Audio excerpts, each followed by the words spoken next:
for the masses. Headline edition, July 8, 1947.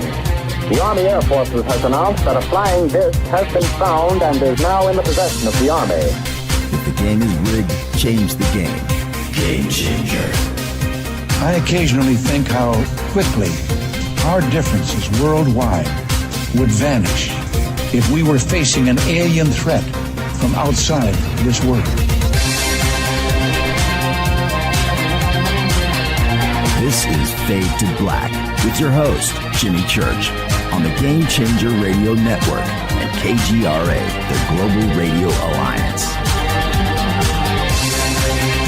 I need your help to get to the year 1985. You're listening to Fade to Black with Jimmy Church on the Game Changer Network.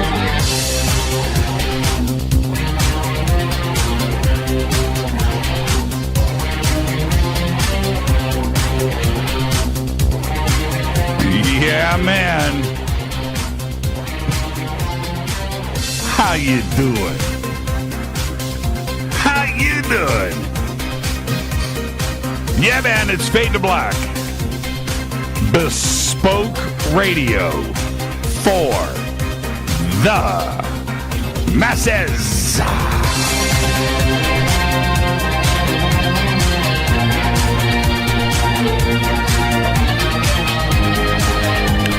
Today is Monday, August 19th, 230 days into the new year, just 135 days left. We are live from a bunker somewhere in the middle of beautiful downtown Burbank, California. I would like to welcome everybody listening from all around the world, all across the United States, hither and thither, to and fro, back and forth, up and down, east and west, north and south, far and near. This is Fade to Black for KJCR, the Game Changer Network, and KGRA, The Planet. I am your host, Jimmy Church. What is cracking, everybody? How you doing? Yeah. I feel great. More on that in just a minute, because tonight we have very special guests with us right here. Laird Scranton. Now, he is here to talk some lost history. Gobekli Tepe, Egypt, and Velikovsky. That's what we're going to do. I cannot wait. Oh, what a way to come back off of a vacation. Stay with me. I'll be right back after this short break with tonight's guest, Laird Scranton. Stay with us.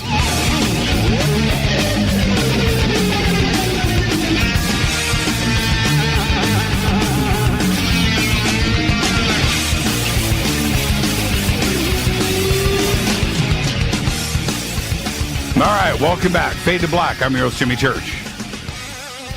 Tonight, Laird Scranton is with us. Tomorrow night, Freddie Silva. Wednesday night, Francisco Osa, life coach. Thursday night is the film Extraordinary The Seating with director Joe Supple and writer Jack Roth. Tonight, it is Laird Scranton. He's an independent software designer who became interested in the Dogon mythology and symbolism in the early 1990s. He has studied ancient myth, language, and cosmology since 1997 and has been a lecturer at Colgate University. His work includes articles published in the University of Chicago's Anthropology News Academic Journal, in Temple University's Encyclopedia of African Religion, and in the Vassar Quarterly magazine. His book, The Science of the Dogon, was taught at Colgate University, but it was under the title Hidden Meanings, a study of the founding symbols of civilization. Laird has been interviewed on a variety of radio programs around the world, including Coast to Coast AM and Fade to Black, and is a featured speaker on ancient mysteries. He also appears in John Anthony West's The Magical Egypt DVD series. Tonight, we're going to do it all. We're going to discuss lost history, Gobekli Tepe, the Great Pyramid, and Velikovsky. That's right. We're going to tie it all together. And we've got Intertraditions website link up for Laird at jimmychurchradio.com, where you can go and check out all of his books. I would like to welcome back to Fade to Black, Laird Scranton. Laird, good evening, man. How are you? Hey, Jimmy, I'm good. I'm so glad to see you back enough in the pink to be on doing interviews again. That's great. Man, it was rough, man. It was rough. It was rough. But, we get through it. The show must go on, and they ain't going to take this guy down. So it's really that simple. It's that simple. Laird, welcome back to the show. It's always great to hear your voice. And we have so much to discuss tonight. But I kind of want to start here. When it comes to lost history, and all of your research and your books, we can deduce. But the one thing that is like prevalent over all of it is that somebody somewhere wants to suppress information. Our past, our history is being kept from us, isn't it? And I have to ask you, why? Why is this going on? Well, you can certainly point to a lot of situations that make it look like somebody is deliberately trying to hide certain things about different eras. I just came across one case recently in an ancient site in Syria, where the site was only available to archaeologists for a period of about a decade or so before it was covered over with reservoir water from the building of a dam. Same thing happened in the south of Egypt. They just got started exploring things in Nubia, and suddenly a dam was erected, and the entire region was covered over with water. It looks awfully suspicious in some circumstances that somebody's trying to cover things up. Your guess is as good as mine. The obvious inference is that there are things here that somebody doesn't want the modern populace to learn about. And it seems to me it's just about every civilization, every culture, everywhere has their story of a suppressed past, where the history books and schools, they don't want, that everything started at 3000 BC, move along, there's nothing else to discuss here. And clearly that is not the case. And more evidence is coming forward every single day, pointing to intelligent civilizations that predated everything, but they don't want you to know about it. Well, also the evidence becomes really a lot trickier if you're before 3000 BC, when you have written texts appear. It's much more difficult to make an argument if you don't have a written text to support what you're trying to say. So some of it may be legitimate, but the traditional viewpoint of academics is a lot more conservative than what the evidence points to.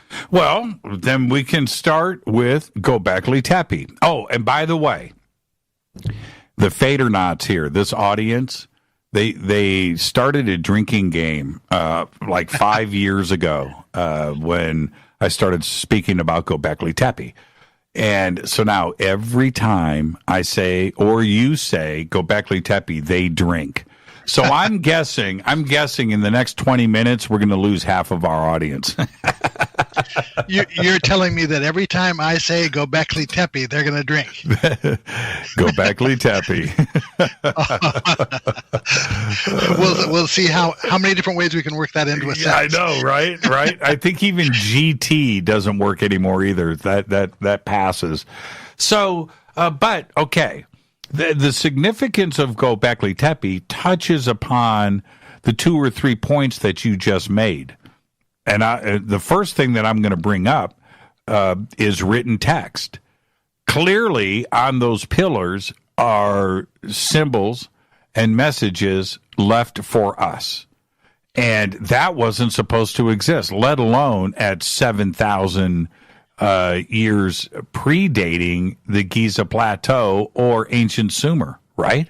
Well, that's right. I mean, that was one of the key arguments against John Anthony West and Robert Schoch's Sphinx argument, the argument that the Sphinx was older than traditionally thought. They said, well, how can it be? We have no evidence of a culture that is older than Egypt. But Gobekli Tepe is far older. Can you imagine going back to 1992 when all of that went down in San Diego?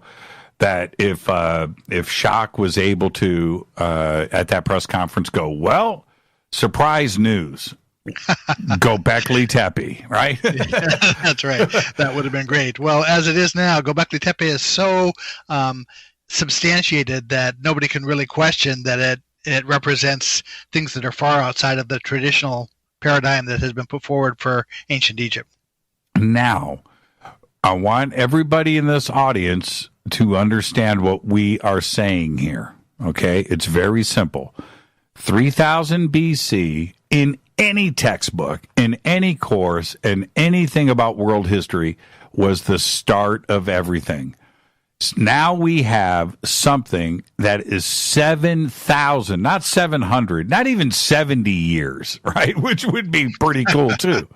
7,000 years before Giza, before Mesopotamia, before ancient Sumer, 7,000 years prior to that, we have a megalithic site with writing, symbolism, 3D art preserved, obviously organized, a civilization that knew how to quarry, knew about art, knew about engineering, knew about agriculture, had organization, and was a high-tech civilization that wasn't supposed to be there.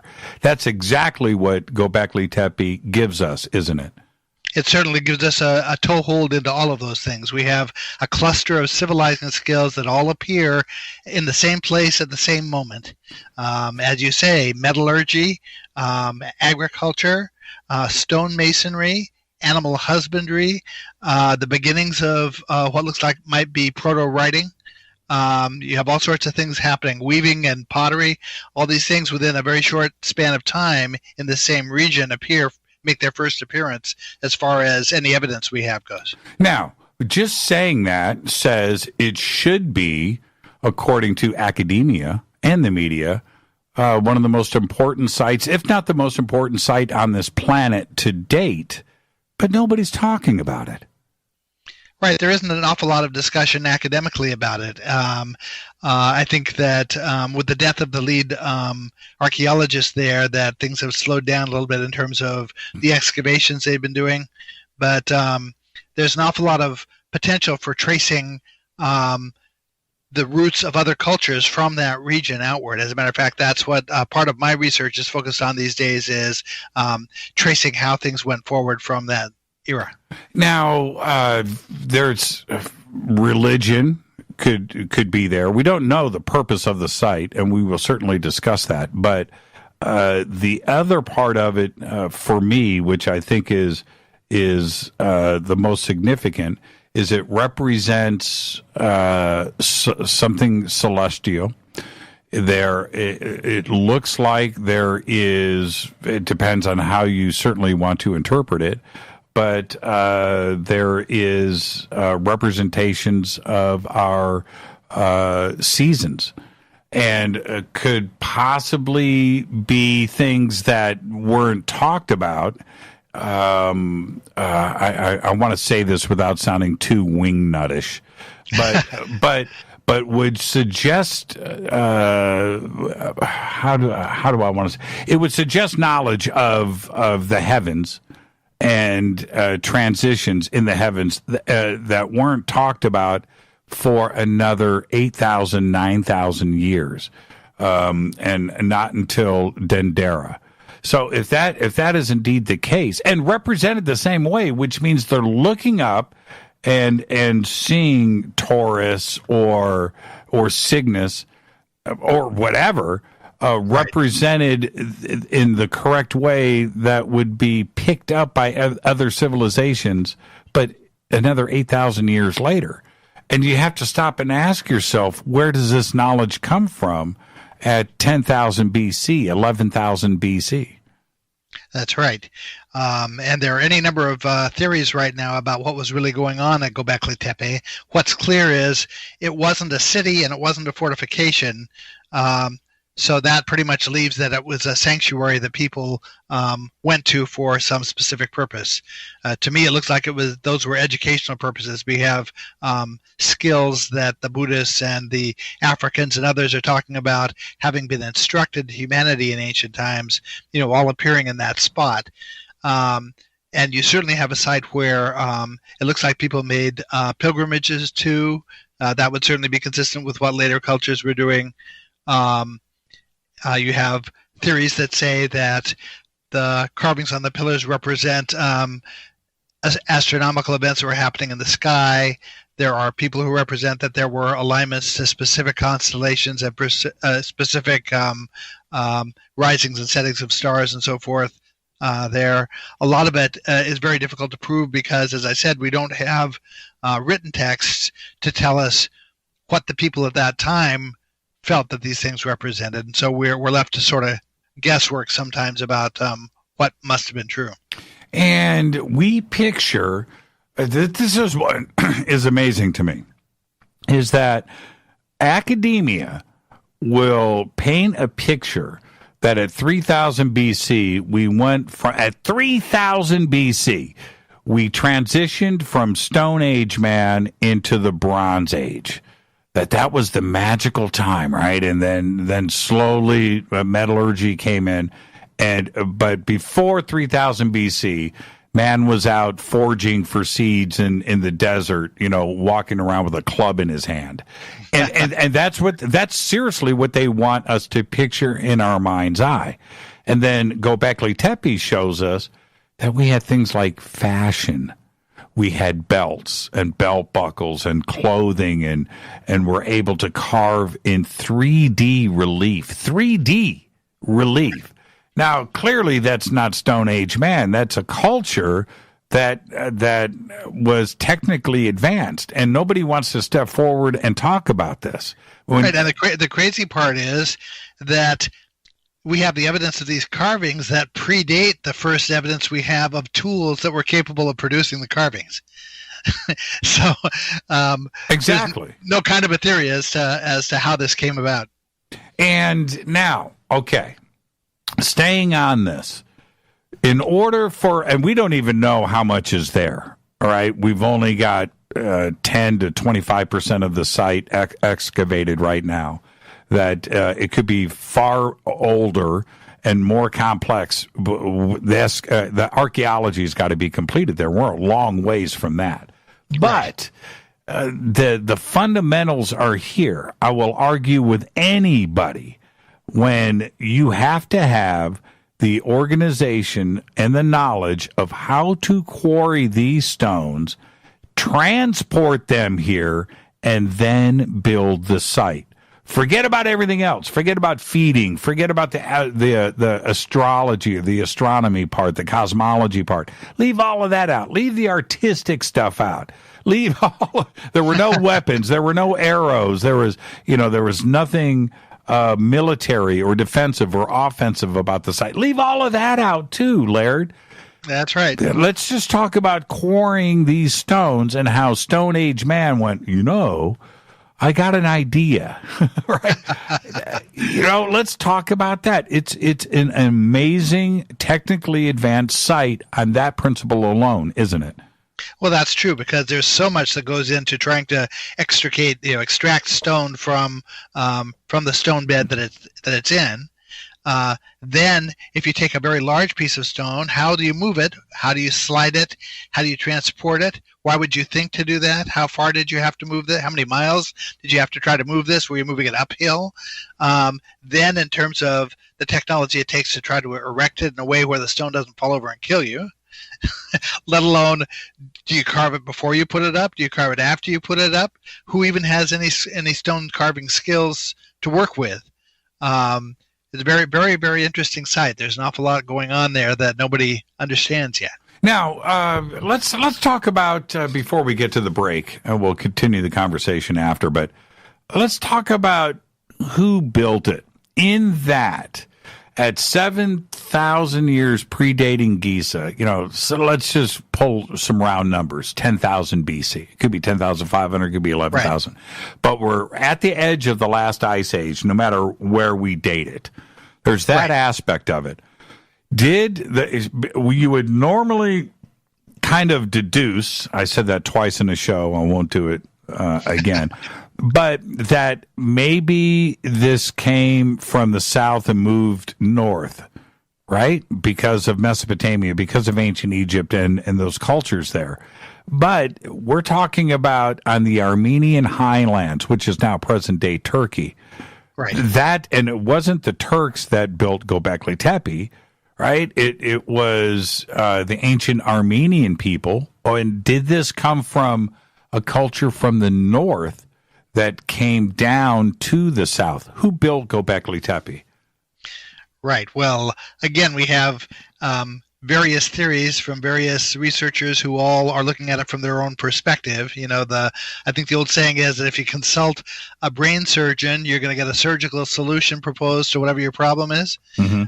It's the same thing with researchers in this field. Is whatever their perspective happens to be, if their area of focus is east of there, they're going to find a way to see it that reflects Eastern influences. So you have all these competing theories as to who the people were. Part of the problem is that far back you don't have typically find surviving DNA that you can test to figure out where did the people come from. This is pre-pottery, so you can't check styles of pottery to say where did they come from. If a thing wasn't made out of stone, it didn't survive. So I suppose you could compare stonemasonry styles, except this is the earliest example of stonemasonry we have. So there's nothing to compare to. So it's a very, very difficult situation in terms of trying to prove in any absolute way who the people were, or where they came from, or why they were there. Well, if you were a betting man, and I know you've analyzed this from every side. Wow, that was a weird sound. Was that you? No, not on my end. Wow. That was kind of cool. Right at the that was an important question. If you were a betting man, wow, I guess it was Godzilla. if you were a betting man, what do you think? Do you think Siberia? Are you going there? Are you going from the west? I'd say all of the regions around that area were influenced by what happened there.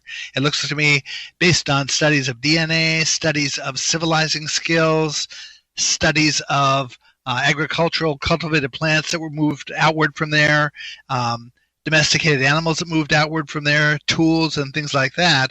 It looks like it originated there and radiated outward in all directions from that southeastern Turkey originating point. This is Fertile Crescent stuff. It extends south and eastward through India, down east and south as far as Australia. Right. It extends down through Palestine into Egypt and then into northern Africa.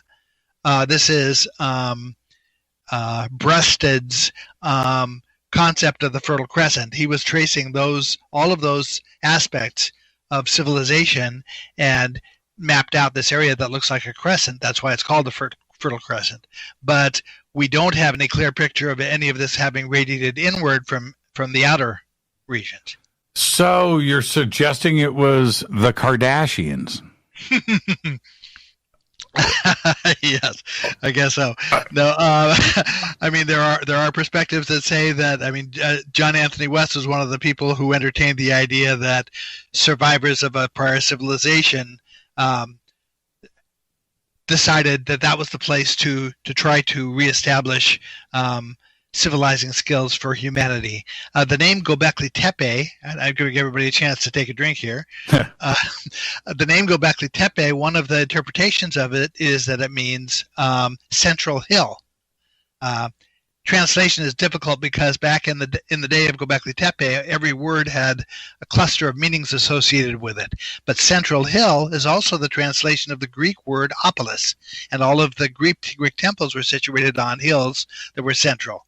So that perspective makes it look as if this was deliberate, that the site was picked because it was central to so many different regions, and that the radiating of these skills outward was part of the plan, not accidental. Next October, nearly a year from now, we'll be heading to Gobekli Tepe in Armenia. We are shooting a documentary and a series. Oh, that's great. Yeah, and I have talked about Gobekli Tepe so much that I don't know how I'm going to be affected by it when I finally reach the site. It'll kind of like be the first time I saw Van Halen. Right? I mean, I lost it. I just lost it. And we're so excited about that because this information, and it's not just Gobekli Tepe, but the Armenian highlands from Gobekli Tepe all the way east through Armenia, and Mount Ararat and the surrounding, the megalithic sites in Karahuj. It goes on and on and on. And its influence from the Armenian highlands, just like you just said, radiating out throughout the world. These sites and their importance are something that just isn't discussed. I remember talking to Graham Hancock about this, Laird, and I said, it seems to me that Gobekli Tepe and Karahuj are like the redheaded stepchilds, right? And he goes, you're exactly right, Jimmy. I don't understand. Karahuj is one of the most important sites on this planet, predating Stonehenge. And Karahuj means Stonehenge in Armenian, by the way. It is one of the most incredible sites with these pillars aligning to stars with holes in them, something that Stonehenge doesn't have. But, right. But nobody talks about it. Right, because in the ancient Egypt, when you had a stone like that with a hole in it, we know for certain they were using it to cite alignments, risings and settings of stars on certain dates and so forth. So it's very likely that any megalithic stone that they find with a what looks like a deliberately carved hole in the center of it is going to be used for alignment. And we also have that at Gobekli Tepe, which let's take our break here. We'll continue with Gobekli Tepe, and we're going to talk some Egypt. And, of course, I'm going to get some Velikovsky and tie all of this together tonight. Our guest is Laird Scranton. It's Lost History on Fade to Black. My favorite thing, Laird. It's my favorite thing. More with Laird right after this short break. This is Fade to Black on the Game Changer Network and KGRA, The Planet. I'm your host, Jimmy Church. Follow me on Twitter at JChurchRadio. We'll be right back after this short break. Stay with us.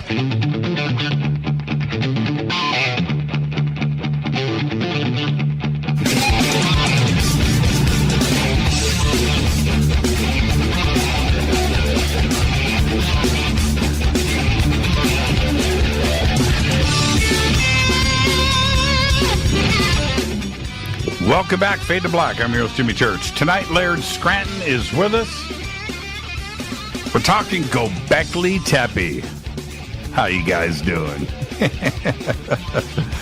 Okay, Laird, now, suppressed knowledge, right? Suppressed knowledge. And why would they do that to us? Well, I think they got a big surprise when those builders of Gobekli Tepe decided to deliberately bury it, to preserve it for us. What a gift, right? That's absolutely true, and it's not the only site that was deliberately buried. And in some cases, we have better insights than we do at a Gobekli Tepe as to why they might have done it. But the only reason it's as well preserved as it is for us to see is because of that choice. We can tell by the material that was used to cover it over, and the care that was taken not to damage the carvings that you were talking about, that it was deliberately covered, not accidentally covered. Now, we have to ask why, and this is what I find really interesting, and I always go back to 2001: A Space Odyssey, and the way that Arthur C. Clarke and Kubrick chose to do the big reveal was the monolith on the moon that was deliberately buried. We unburied it. It sends off a signal and lets us know that we've reached a certain height in our evolution. Very, very interesting approach. And then Gobekli Tepe comes along, and it's also deliberately buried, and we didn't find it and didn't have the ability to do it and study it until we achieved a certain place in our evolution too as well. And right. I just find that very interesting because we're talking about monoliths in both cases.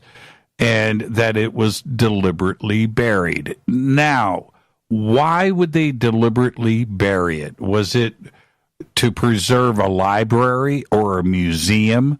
You know, their culture for us today, that is certainly one idea. They didn't want it damaged. Maybe they knew some celestial event was about to kick off and they needed to save the site, which is also a brilliant theory, too, as well. Why do you think it was deliberately buried? If we look at the other aspects of the symbolic tradition that this connects to, the later ones that connect to written language where they can tell us what they were thinking, we understand that the knowledge that underlies the whole thing is aimed at a technological audience. Only somebody who had access to a microscope or to a telescope was ever going to understand what the symbolism was about. So at 9,000 or 10,000 BC, that's a future audience. That's an unknown future audience, and no one would be able to predict how far in the future that might be. But if the whole goal was to aim at that future audience, then it's in the mindset to cover over a site and preserve it for that same future audience. Now, there are lots of different theories here. I think Schock's outlook is that era fell just before some major energetic cataclysms connected to the sun, and that the site was buried to preserve it. I can see sense in that outlook because we know that we have underground cities in the same region, in Cappadocia region. Mm-hmm. Why would entire groups of people choose to live underground if there weren't if conditions on the surface were still as livable as they are right now? That makes sense to me. What doesn't make sense to me is if you knew that a cataclysm was coming and you had a choice between spending the time between now and when it hits, preparing for it and preparing your family for it and making sure everybody you knew was safe, or protecting the one thing in your culture that was most likely to withstand it, which would you pick? I wouldn't choose to devote all my attention to the thing that's likely to withstand it anyway. Okay, there's a lot of evidence that supports both sides. Right, and the amount of airspace between the various theories is not all that great. I mean, we're all in the same ballpark under the same umbrella, so right. This is sort of nitpicking. But also I judge by another very important site that was deliberately buried over. That was on Orkney Island around 2600 BC. This is north of Scotland, where sites were deliberately buried, but when they buried them, they also left symbols all around the site before they buried it that tell us some things about why they buried it. And the implication is, okay, I have to back up a little bit here. At Gobekli Tepe, we had those circular structures that were carved out where they have the stone benches and the two pillars in the center and the carvings on the pillars, and you have what look like this series of circular sites, dozens of them that are being excavated there. That configuration of a site, the Dogon refer to by the term arc. Now, so Gobekli Tepe is literally an arc on a hillside near Ararat. That's right. And let's say that the symbolism is there at Gobekli Tepe, but we just don't understand it. And, right. Okay, so now that word arc is an Egyptian word that means to cover over. Right. And when you look at that word, you look at the symbols of that word, the symbols of that word act out a ritual. They spell out the stages of a ritual that survives in Judaism. In Judaism, every day in every temple around the Jewish temple around the world, they read a section of the Torah scroll, and it's timed that they all read the same section on the same day, and it's timed so that they get all the way through the Torah scroll in the course of a year.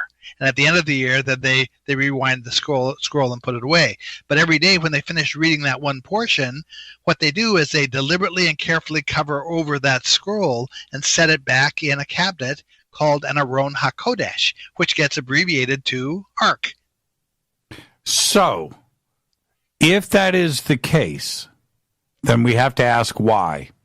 Well, for Judaism, the reason they do it, the symbolism is, this is a way of designating that the instructional goal for this portion of what we were trying to do was brought to its proper completion.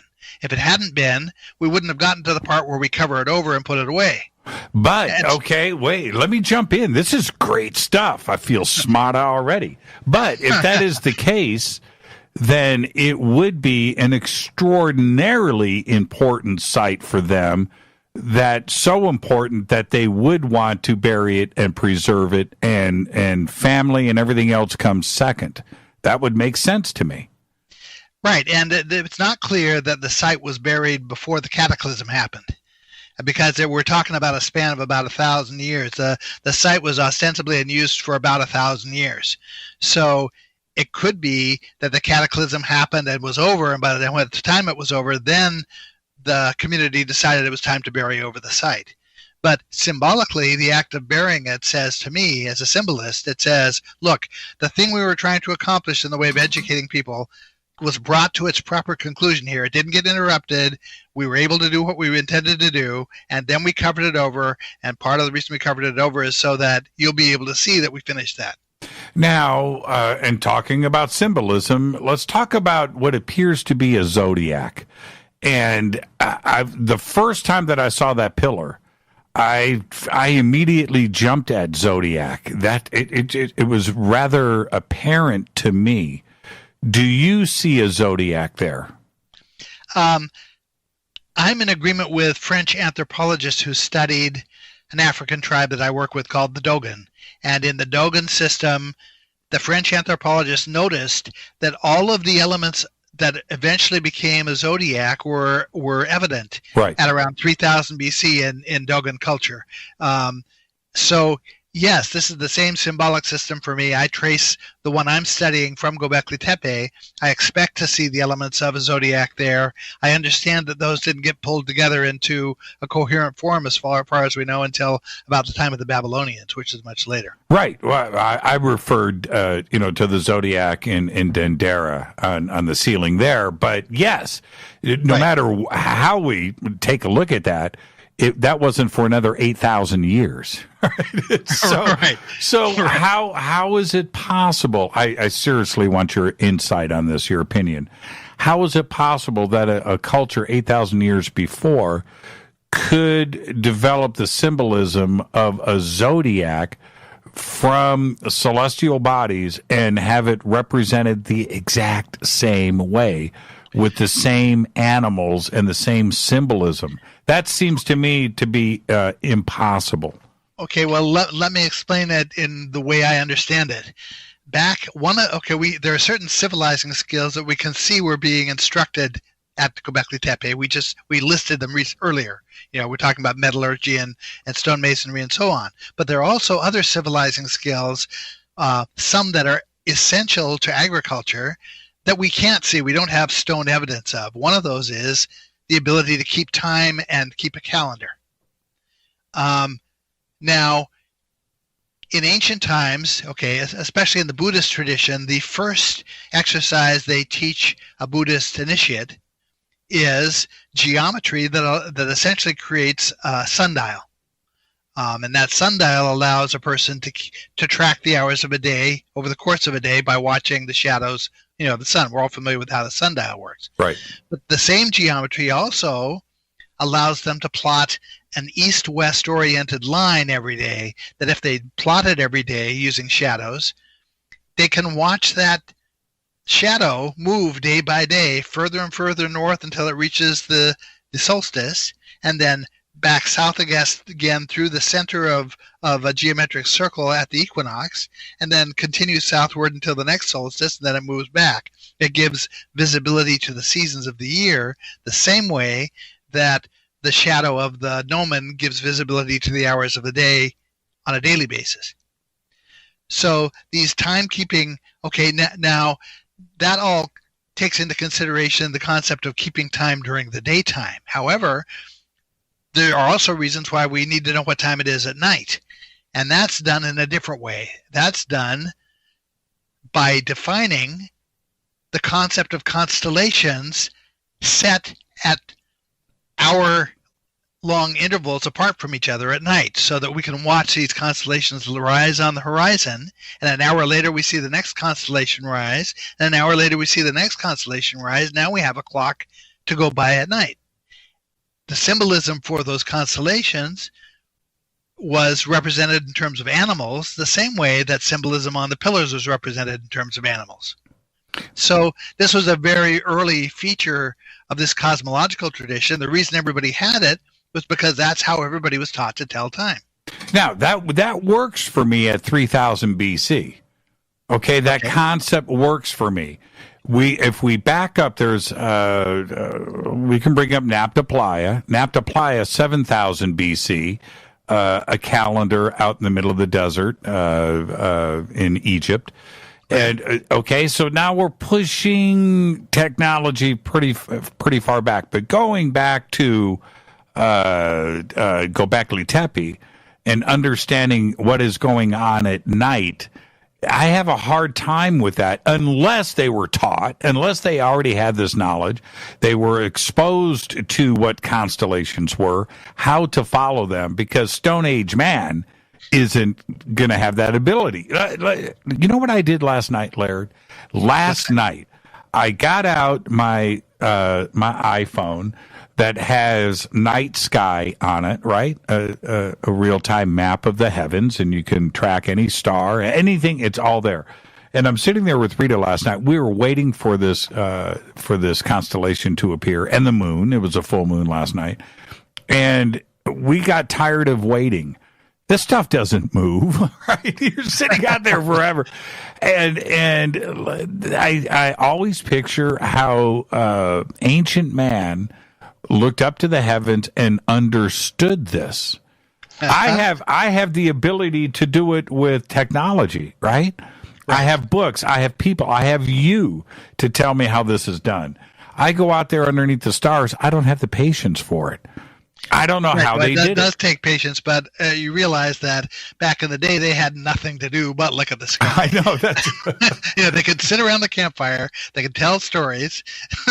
That's about we had, as I said, had our power go out this week for a period of time. It didn't come back on until around 2 a.m, and we got a chance to experience one more time firsthand what life is like when none of the normal things that are available to a modern society or it's possible to do. You're sitting by candlelight and by battery-powered light and trying to read a book or trying to do anything you would normally do. Now, there is nothing more fun than going out without any light pollution and just rocking your head back and looking straight up. There is nothing better. There's nothing. If you don't stop looking up when you're in that position. There's no doubt about it. For them, it was their 4K high definition cinematic experience was going out at night and looking. I agree completely. We heard a talk last week by an astronomer who was talking about the new TESS telescope that's up there that's mapping. It's actually searching for Earth-like planets very close to stars. Yep. And very, very nearby the Earth. Mm-hmm. And the woman presented us with an image taken of a region of sky with absolutely no light pollution. Here's what it really looks like. We see 100 stars. They see 100 stars in a square inch. Yes.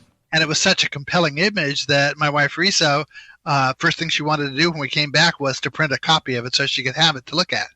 It's incredible. We could spend a whole show on that. It's the greatest amount of research time that I do right now is cosmology and astrophysics and what is actually going on up there. TESS is a game changer. There's no doubt about it. And the imaging coming back is it's unbelievable. Extraordinary isn't even a strong enough word. How unbelievable it is. Now, back to Gobekli Tepe.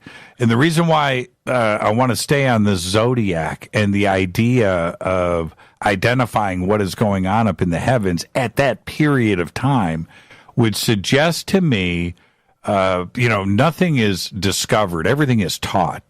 Everything is taught. It doesn't matter really what it is. Somebody taught you something. Discoveries are singular.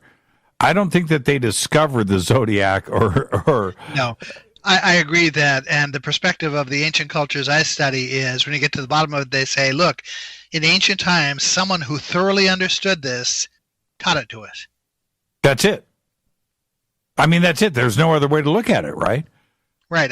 Nothing that makes sense to me. Now, who would have taught that culture, on the Armenian highlands at 10,000 BC, right after the Ice Age? That's the other thing that starts to baffle everything. But who would that culture have been? That's true. Well, that's what ties into the perspective of people like John Anthony West and Graham Hancock, who are compelled to believe that these were survivors of a culture that understood the science, because the end of the Ice Age is a moment where geologically the seas would rise and cultures would be inundated and bad things would happen, and where someone might need a fresh start. As a matter of fact, where the ancient Egyptians talk about a first time, and the Buddhists talk about the first time that knowledge was transmitted to humanity by a Buddha, the Dogon talk about a time when humanity was restored to culture. So the Dogon perspective is automatically one of, look, this is not the first time humanity has risen to a high level of culture. We've been restored to it in the past. So are you okay? If we go with that concept, and certainly the survivors from another event, and we have the Ice Age there, are we pushing back things? Was this culture 50,000 years old? Was this culture survivors from 100,000 years prior?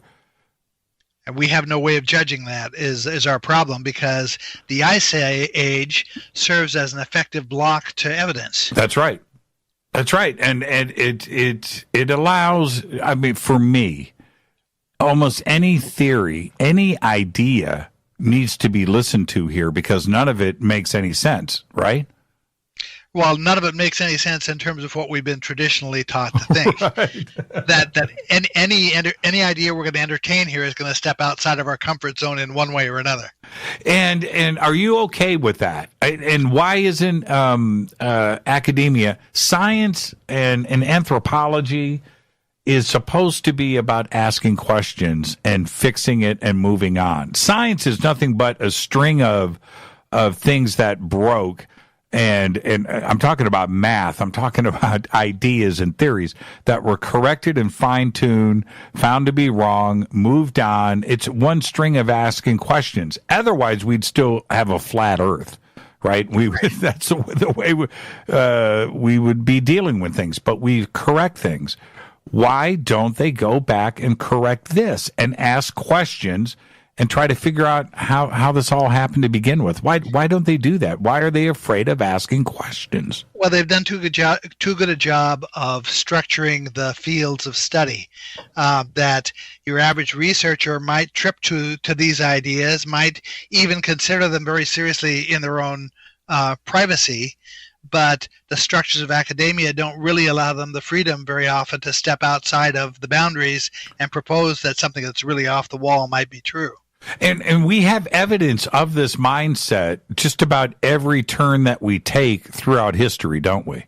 Right. I mean, and it's evidence very often you can point a scientist to and say, look, here's where your perspective on things doesn't add up for me. Could you explain it to me? I have a friend who was a graduate student in astrophysics who reached a point of frustration with his professors, because every time he would come down to one of those questions where he'd say, but what do you mean we have to take dimensions as a given? Why aren't our definitions defined in a way that explain to us where dimensions come from? He would get what he considered to be BS answers from his professors. And he finally said, look, I can't take this anymore. I'm going to go reformulate the system for myself, working from the ground up, and see what I can produce.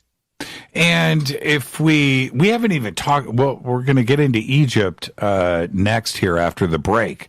But if we just accepted everything the way it is written today, we don't move forward, right? If we accept Egypt, if we accept Mesopotamia, if we accept, because they want to say, and I'm talking about archaeologists and anthropologists and historians that study culture, their answer is a blanket statement. Well, you're not giving enough credit to ancient man. They were actually more creative. That's their answer. There's no scientific significance to that type of answer, but it's their fallback for anything that is skeptical, isn't it? Yeah, and because of the situation they're in professionally, it really has to be. And that's one of the things I like about being involved in a group of alternative researchers is that we're in a position to be able to entertain an idea that falls outside the bounds of what any traditional researcher would look at and follow it and chase it and try to find the ways, test whether it makes sense or it doesn't make sense, and not be limited by some authorities' sense of what we should or shouldn't be looking at. Now, one last question about Gobekli Tepe. When we come back, we'll jump into Egypt next. But with Gobekli Tepe and the symbolism that is there, that is your area of expertise. Are you leaning on a religious site? Are you leaning on something more astrological? Or is it something else altogether? My perspective on things comes out of an ancient philosophy in India called Samkhya. It's a companion to yoga, and it's a philosophy that's expressly non-theistic. It's scientific in outlook, and it starts with the understanding that universes form in pairs, one non-material and one material, and it discusses the relationship between those two universes and how the dynamics of energy work between those universes. So my perspective, I would call, there is certainly a spiritual aspect to that, especially if you are going to equate the term non-material with spiritual, which in many times they can be synonymous. So my perspective is essentially that. It's at the roots of religion, but it's not religious in the traditional sense. Are you running for political office? I should be, yes. Samkhya has the same outlook as yoga does. As a matter of fact, it's all the same concepts applied. I have a daughter who studies yoga, and she'll come and explain a concept to me that she learned from a yoga instructor, and it's some advanced concept, and she'll start the sentence, and I'll finish it because the terms are all the same. I know what they mean cosmologically, and I can apply that to what she's saying to yoga. It's all the same stuff. This is not religious in the modern traditional sense of it. It's religious in the sense that Buddhism or Buddhism is probably the closest to the mindset. Buddhism is not about celebration of a deity, but it is about understanding how creation works. And, okay, I understand you want to be non-committal. Okay, that's fine. Because we don't really understand. But when I look at it, I let my imagination go. And Laird, Gobekli Tepe makes no sense to me. It doesn't make any sense. I want it to be celestial. I want it to be E.T. I want it to be aliens. I want it to be religious. I want it to be something, but I can't get there with any direction. Well, the Buddhists say their most sacred symbols came from a non-human source. Right. The Dogons say not only was it non-human, it was originally non-material. So the Dogon outlook is not of traditional sci-fi aliens, although there are perspectives that potentially tie to that. Mm-hmm. The official Dogon perspective is one of more of interdimensionality between a non-material and a material universe than of spaceships coming from Sirius. Yeah, and I've got to take a break right here, but this is, for me, collectively, what is so amazing about Gobekli Tepe is the leaders of that culture convinced the civilization that it was more important, that site was so important that it had to get built. And if you think about the commitment of resources, because it wasn't, I doubt it was a city of 10,000 people, right? Collectively, they had to make the building of that site, which must have taken, a couple of thousand years, right? To build it, that it had to take precedence over everything else. So what was so important? It's crazy. Well, when we come back from break, I'll give you a 2-sentence perspective on that. Let's take our break right here. I'm already running late. Our guest tonight is Laird Scranton. We're doing it all tonight. Gobekli Tepe. We're going to discuss Egypt, and we're going to get some Velikovsky in. This is Fade to Black. I'm your host, Jimmy Church. We'll be right back after this short break. Stay with us.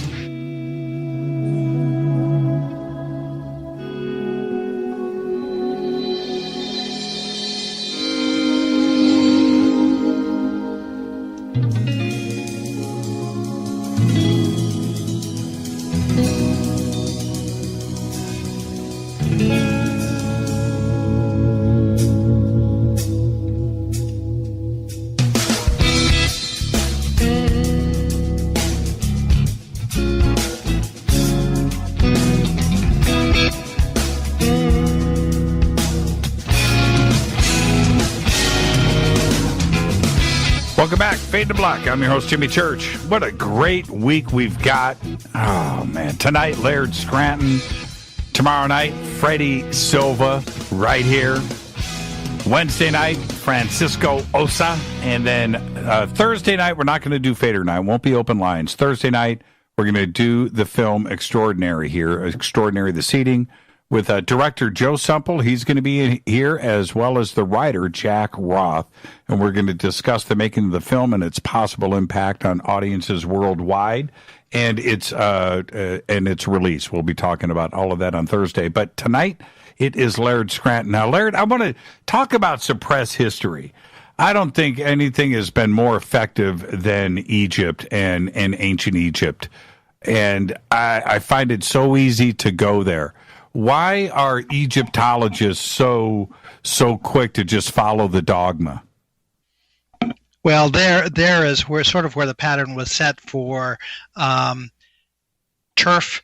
turf, and academic theories that needed protecting, large investments in a particular perspective, competitive egos who wanted to be the ones credited with making a particular discovery, and you get a lot of boundaries, academic boundaries between fields of study and so forth.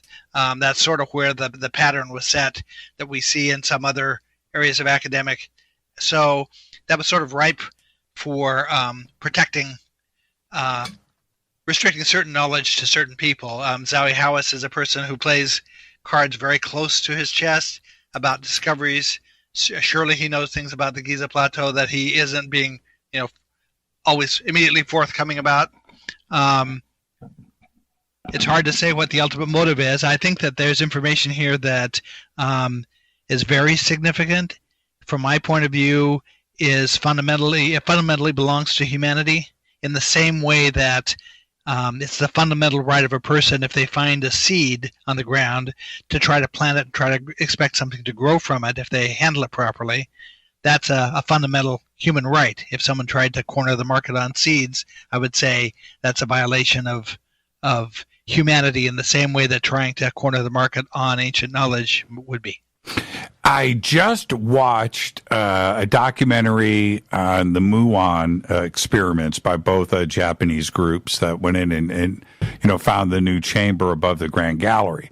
The documentary, this was on a PBS, might have been Nova, pretty extraordinary. But this is what I did see. Zahi has managed to wiggle his way back into the antiquities part of the Egyptian government.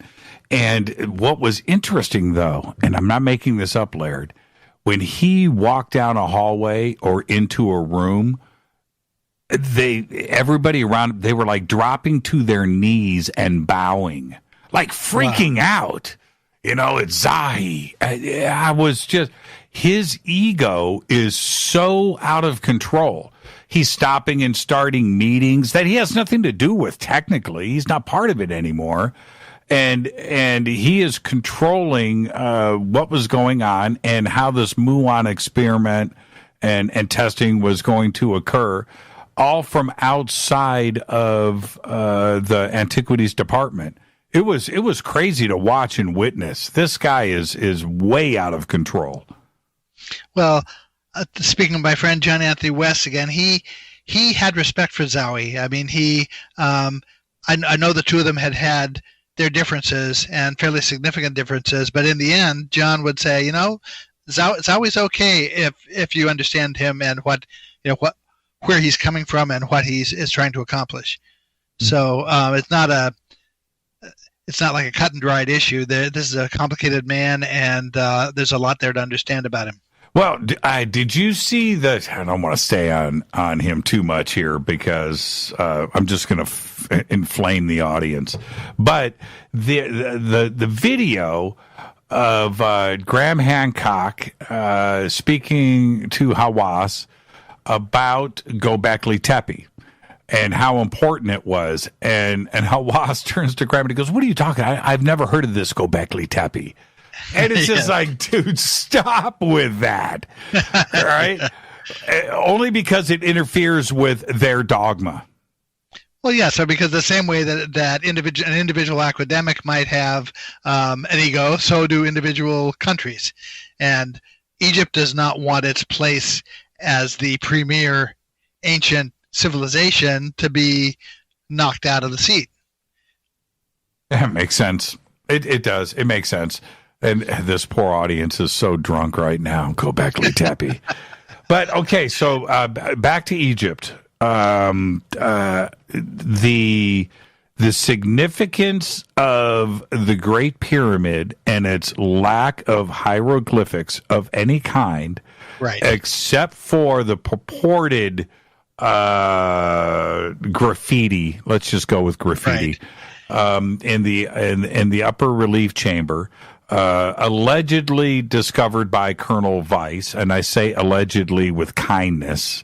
Right. Okay. So there's certainly lots of dispute over what might have happened, and it's the same kind of dispute you see typically in a Facebook discussion. There are lots of minutia points of view about, down to analyzing the ink that was used to make these quarry marks and the way the glyphs were set out vertically or horizontally, and all sorts of very, very minute details to question, was this legitimate, was it not legitimate? Very complicated questions. For me, the easiest perspective for why we find no carved inscriptions in the Great Pyramid is because it was built before writing, before the inscriptions were a thing. Bingo. And if so, then it certainly was built before 3000 BC. That's right. And what is wrong with asking that question? What is wrong with that? Right. There's nothing wrong with that. Very, very tricky questions to try to answer, though. Well, it seems that if you're an Egyptologist that wants to step outside the box and ask these very fundamental questions, these aren't crazy questions. They're fundamental questions. You just don't do it.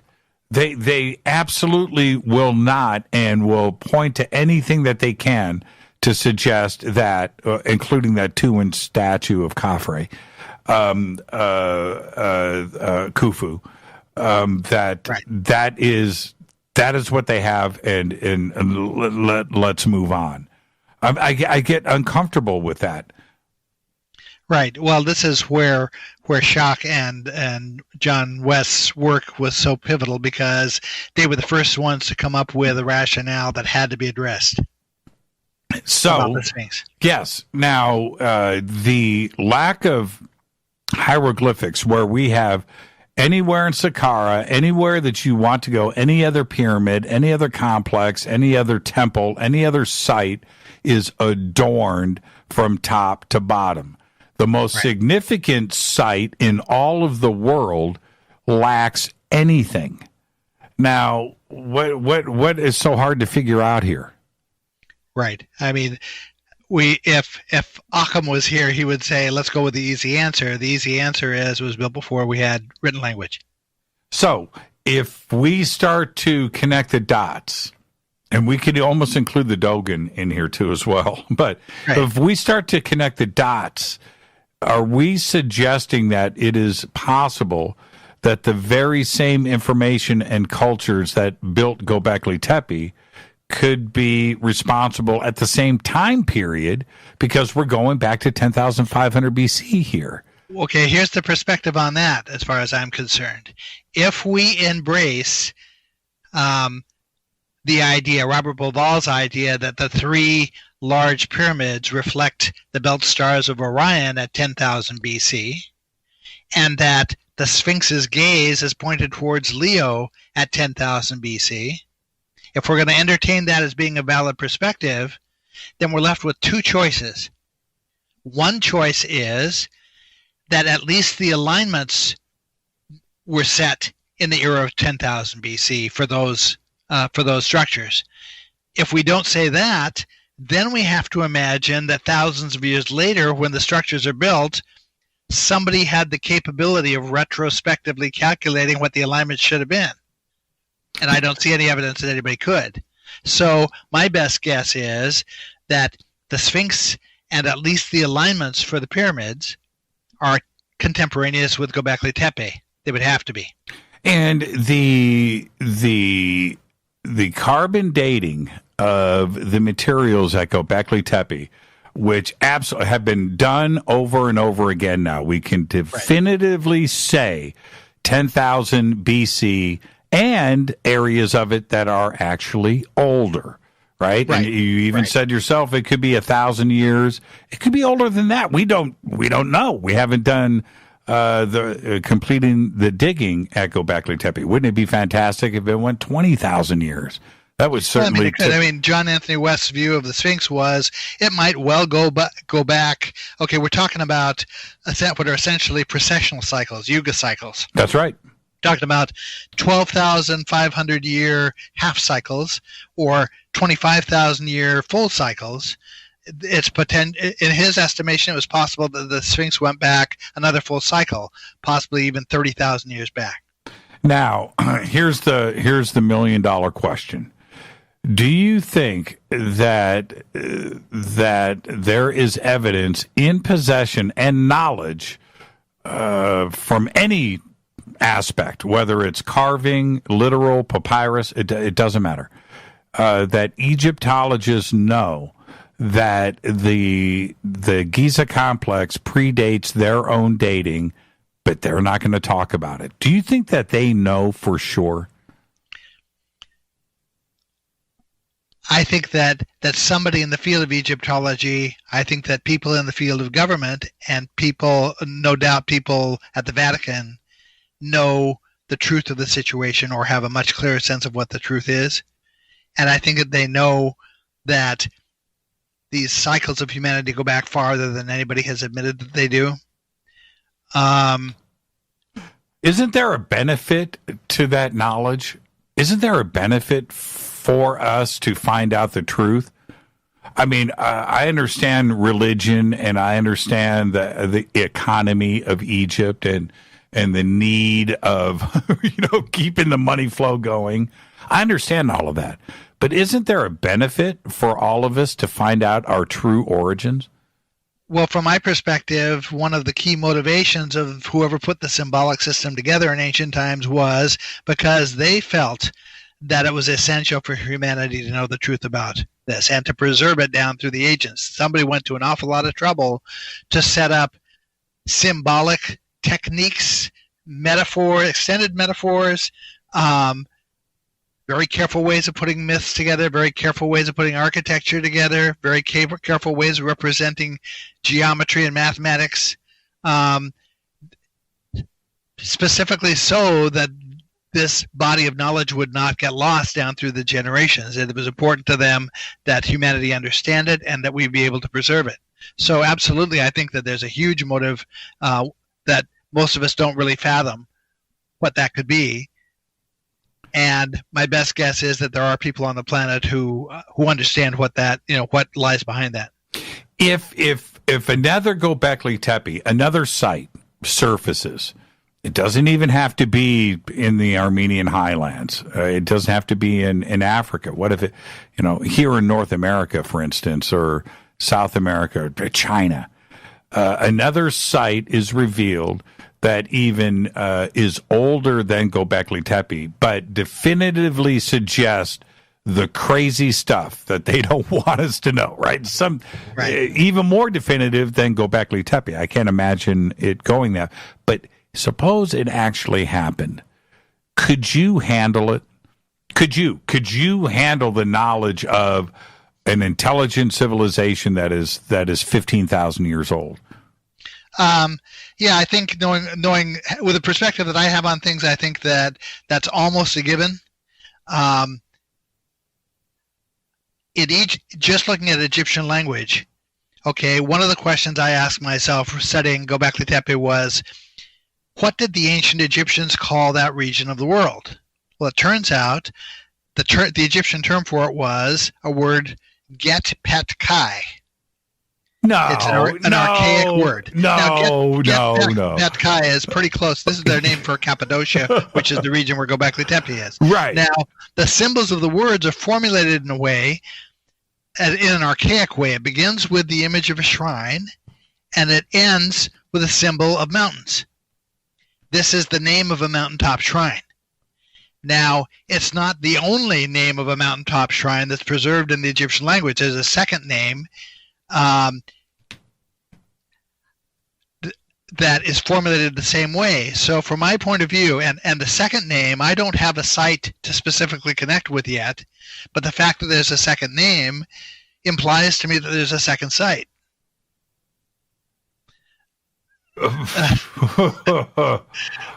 Is that true? It's true. Yeah, I'm serious. Say it again for me. Okay, the name of the region. Say it again. Get Pet Kai. Now, but as I said, that's an archaic word. It's written with glyphs that are a match. I mean, they're the same glyphs the Egyptians used to write any word. Right. But in ancient times, they assigned different phonetic values to certain glyphs, and they formulated words in a different way. So another thing I tried to do with that word get pet kai was I asked myself, what would happen if you updated the pronunciation of the glyphs? What would it read then? What it read was het pet ka ya. Now, het pet ka ya, het is a word for a sanctuary. That means sanctuary. Pet is the name of an Egyptian god of space. Ka is the name of an Egyptian god of the embrace. Ya is the Hebrew god of light. We have the name of an ancient sanctuary preserved in ancient Egyptian language that looks like it combines the names of three Egyptian gods, or three ancient gods. Not just Egyptian, it actually spans Hebrew gods and Egyptian gods. Now, the second site, the same thing is true with. If you pronounce it the archaic way, it's Ga-Nu Sa Ast. Now, Ga-Nu Sa is Ganesha. Ast is a word for Isis, which is Sirius. Mm-hmm, mm-hmm. But if you modernize the term, it is pronounced Het Penu Ka. Let's see if I got this right. Het Penu Sa Ast is what it is. Now, Penu, okay, I knew that Sa was an ancient name for Orion. It's a name of an Egyptian god of knowledge. Ast, again, is Isis, which is Sirius. And Penu is a term that in India became a generic term for deity. In ancient Egypt, Penu was a word for a shrew mouse, and a shrew mouse was actually celebrated at two of the key ancient Egyptian temple sites. One of them, whose name is formulated by the same syllables as Get Pet Kai, is the site that the Greek word for Egypt came from. Egypt is called Egypt because of this site where this shrew mouse, whose name is represented as Penu, was celebrated. So again, we have a second archaic sanctuary site. We can tell it's the name of a sanctuary because of the way the glyphs read, named for three gods that cross pantheons. They cross, some of them are Egyptian, some of them are Indian. So it's really weird stuff. It implies that what survived in each of these ancient traditions were all part of a larger body of knowledge originally, and only some pieces survived in certain places. When I was, really getting into my studies with ancient Egypt and the demigods and ancient Egypt before the pharaohs, and I started to, I'll never forget the first time that I started to make the connection with Zeb Tepe, right? First time. Right. And Gobekli Tepe. Now, I don't like to say, I use the word coincidence or it's just strange but is there a connection, obviously, with Tepe and Gobekli Tepe? Is it just phonetic? That's another story for you. The night before Schock and John West left to go visit Gobekli Tepe,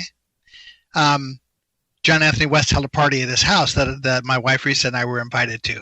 And so in preparation for that party, I knew that Schock and his wife were going to be there and some other people were going to be there. So in preparation for the party, I did some study, the original study that I did on the Gobekli Tepe site. I wanted to be able to talk reasonably intelligently about what the site was about. Sure. So I asked myself that question about the word tepe. Could there be a relationship?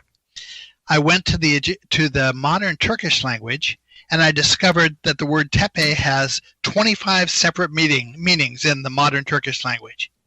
Now, if you go to the Egyptian hieroglyphic dictionary, that's, from 2500, these are words that are represented from 2500 BC or earlier. A dozen of those same meanings are connected to words that are pronounced tep or tepe. So in other words, we can say with confidence that when the ancient Egyptians said the word tepe, they meant the same thing that the ancient Turks meant when they said tepe. It's the same word. What does it mean? Hill, mound, center, again, each of these words, as I said, in the Turkish language, the word tepe has 25 different meanings. So if you ask someone to translate the word Gobekli Tepe, you can potentially get 25 different translations per each word. I mean, Gobekli has multiple meanings and Tepe has multiple meanings. So you get a whole slew of different interpretations of what the name means based on who translates it for you. Now, when you say Turkish and modern Turkish, Turkey wasn't, it's a 600-year-old country. Right. So Gobekli Tepe is, 10,000, 12,000 years old. Right. Now, there's a feature of language that is, there are two features of language that are of particular help to us before the advent of writing. One of them is the tendency, as we go back further in time, for greater and greater commonality of language among cultures. This is sort of Tower of Babel stuff. The second feature of language is something that linguists refer to as ultra-conserved words. It's the idea that a word that is very significant tends to stay in a language for very long periods of time. And so all of those ancient words that had to do with concepts of creation, words that connect to the concept of a cubit, or that, relate to the constellation Orion, or things that are very significant to a culture or to their religious tradition, the words are going to tend to stay in the language for very, very long periods of time. And so that allows me to compare words in a modern Turkish dictionary to words in an ancient Egyptian dictionary and find lots and lots of overlap. That's very interesting. And it just sticks out like a sore thumb to me. Now, the same thing happens with ancient China. I can actually demonstrate very easily that the ancient Chinese hieroglyphs were formulated to be on the same system as the ancient Egyptian hieroglyphs. I can demonstrate it with one word. I think we've talked about this before. This is the Egyptian word for week, like the concept of days of a week. Mm-hmm. It's written with two glyphs. The sun glyph, which is a circle with a dot, that can represent the concept of a day, and an upside-down U, which is the Egyptian number 10. I looked at that word and I said, symbolically, this word says 10 days. And I went and I did some research and discovered the ancient Egyptians had a 10-day week. Wow, the glyphs of the word explained its own meaning to me. So then I go to the ancient Chinese language and I discovered their word for week was written with two glyphs.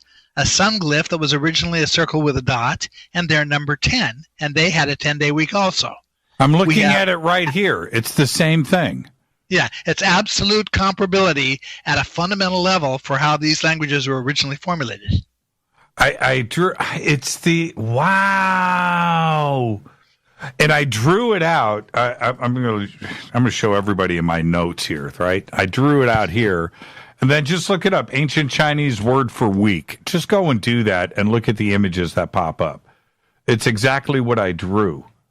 So now I said, okay, if one Egyptian word works that way, what are the chances that other Egyptian words do too? And what I discovered is they all work that way. If I want to know what an Egyptian word meant, if I want to know what the scribe meant when he wrote down the word, I can interpret the individual glyphs of the words, and they will tell me flat out what he meant.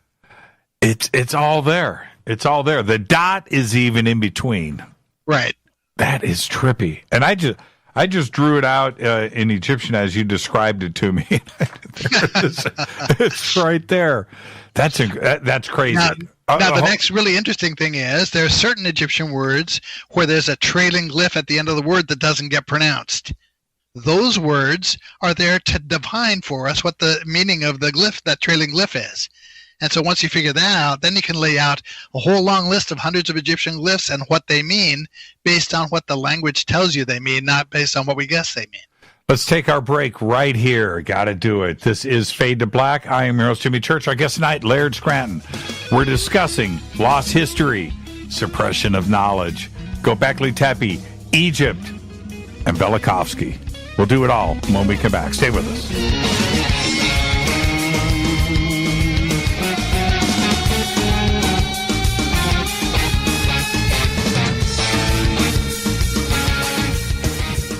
What a conversation tonight, Laird Scranton. The absolute best. You know, and this is, for me, and just like I talked about in my opening rant tonight on the show, for me, it's about discovery, having a conversation, and for all of you out there to just ride along with us. And it's just been amazing tonight, Laird. Great conversation. And we're talking about suppression of knowledge and lost history. And I don't think there is anything more evident than what Velikovsky had to say and his theories. Again, going outside of the box and getting some scientific evidence together and presenting it. And certainly he was well read and a revelation throughout the world, but he was attacked on all sides, wasn't he? He really was. He's considered to this day to be the crackpot's crackpot. Never mind the fact that most of what he represented to be true has since shown itself to be true. As a matter of fact, we're talking about an intensely popular book that he published in 1950 called Worlds in Collision.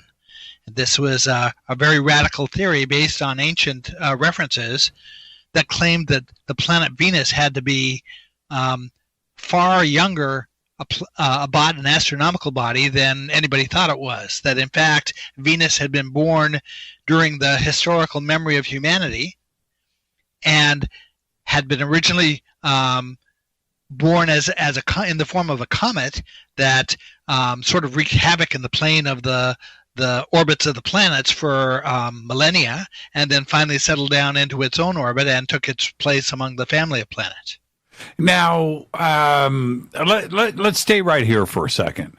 If you are going to present something as radical as this, you have to have it backed up. You just can't wing it. And he presented that side of it, and I understand it's not going to be enough to convince anybody. But the other side of it is nobody really knows how Earth or our moon or anything else was created. Nobody really knows. So why not have this idea put out there alongside of other scientific ideas and theories about the creation of everything? Why not present it that way? Well, the truth of the matter is we had been talking earlier about the TESS satellite, which is looking for Earth-like planets. Yep. Well, it follows on the Kepler project with the telescope out there. They've done quite a bit of research on Earth-like planets. They found some 4,000 potential Earth-like planets out there so far, and the astronomers who study those have come around to points of view on how planets form that aligns perfectly with what Velikovsky says, their outlook. I wrote, when I wrote my book, The Velikovsky Heresies, I was in contact with Jeff Marcy, who at that time was Berkeley's head of the search for Earth-like planets using the Kepler project. Mm-hmm. And he would graciously allow me to send him questions that he would answer sort of under the table and give me make sure I was on the right track in terms of what I was looking for. The official viewpoint, the adopted viewpoint of these exosolar system astronomers is that gas giant planets form in the first 10 million years of a star's life, and that the rocky planets form in the next 10 million years largely as a result of collisions. Well, Velikovsky said that Venus formed as a result of a large astronomical body, a planet that size body 10 times the size of the Earth, crashing into Jupiter. So if we say that the rocky planets form as a result of collisions, there is no upper limit on when that could occur. That could happen tomorrow if the right circumstances came about. So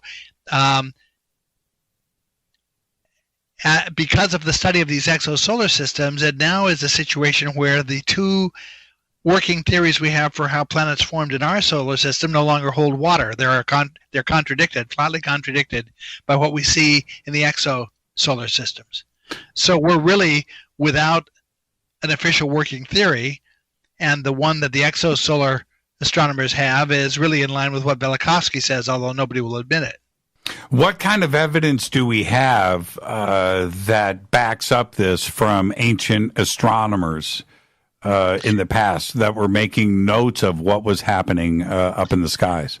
Well, the earliest, Velikovsky did his research at Columbia University Library, where original papyruses and ancient texts of all sorts from all sorts of different cultures around the world were housed, along with experts who were capable of interpreting them. And what Velikovsky discovered was that in culture after culture, originally Venus was identified as a comet, and there was a name assigned to that comet that might be different from culture to culture, but whatever name they assigned to that comet was the same name that they eventually assigned to the planet Venus. So the word typhon was originally the name of that our word typhoon comes from. Was originally the name of a comet, and these names also typically tie to cataclysmic events on the Earth, the way typhoon does. So, go ahead. So what Velikovsky was seeing was evidence of global disruption during the era when Venus was a comet, not a planet. And what about translations of since Velikovsky of ancient text? Does this corroborate what he was presenting? One of the big corroborations for what Velikovsky has to say is that ancient cultures became obsessed with Venus for reasons that don't make sense if it wasn't menacing us in some way. In China, we were talking about ancient language. The earliest system of writing in China is what's called the oracle bone texts. These are characters that were carved into shin bones and thigh bones of animals. And their purpose, the language, the working theory of linguists is that this language was specifically developed to track the motions of Venus. So as we look at the various cultures who were keeping these obsessive tables of where Venus was, how long it was visible and how long it was not visible, they were looking for anything unusual in the movements of Venus, because it was as if there was some urgent dependency on knowing where Venus was. You look at these ancient tables, which, if Venus had always been a planet, should be like clockwork. Stable. Astronomy says that the motions of the planets and the stars are irregular. So we should be able to take these tables and make sense of them in terms of what we see today with Venus. It turns out we can't make sense of any of the tables from any culture. They don't tie out without major fudge factors. And the reason for that is because Venus and its orbit wasn't stabilized yet. In fact, our solar system was in flux. Well, yes. In fact, in Velikovsky's view, Venus made a direct impact on Mars, which is an outlook that is actually supported by studies of damage to Mars's crust, that it was hit by a planet-sized body sometime in the past. His outlook is that both Venus and Mars ended up making close approaches to the Earth about the time that every culture on the planet changed from a 360-day year to a 365-day year. There are all sorts of things that support Velikovsky's view. What I did with my book was, relying on modern sources that Velikovsky didn't have access to, I went through and examined each of the major aspects of his scenario for the birth of Venus, looking for any fact that would tip the controversy one way or the other. I didn't care whether he was right or whether he was wrong. Sure. I thought we ought to be able to point to something that solves this. And what I discovered was that at every stage of the controversy, there were a half a dozen considerations that, if Velikovsky's right, just evaporate. And if he's wrong, the astronomers have to come up with some extraordinary explanation for why this thing was the way that it was. And what dates are we looking at here? I mean, there's a couple BC. What are those dates? Well, the point at which Velikovsky says Venus made a close approach to the Earth was around 1500 BC. This coincides with a major volcanic period when the volcano of Thera erupted and is credited with having destroyed the Minoan Empire and having actually defined the boundary between the Old Kingdom and the Middle Kingdom in ancient Egypt. So 1500 BC is one of those critical points. Venus would have to have been born in eras prior to that, but again, we can't get past further than 3000 BC with written language to be able to reference things. But sometime within the historical memory of humanity, Venus looks like it was born. Now, another critical juncture around 709 BC. Right. Let's stay right there for a second. At 1500 BC, we can call that ancient. Okay, all right, 1500 BC, but it's not ancient. We're talking about modern memories here. So, I mean, that's closer. That's 500 years closer to biblical times than we are. Yeah, exactly. So if that is the case, what cultures around the world at 1500 BC made note of this astronomical event about a new star or a planet appearing in the sky? Every one of them that we know was conducting astronomy was concerned about it. Every one of them inexplicably doesn't class Venus among the planets. Right. It classes it with the sun and the moon. They say they describe being able to see Venus move across the sky during the daytime. Was this mainly Asia? Are we talking about like China, India?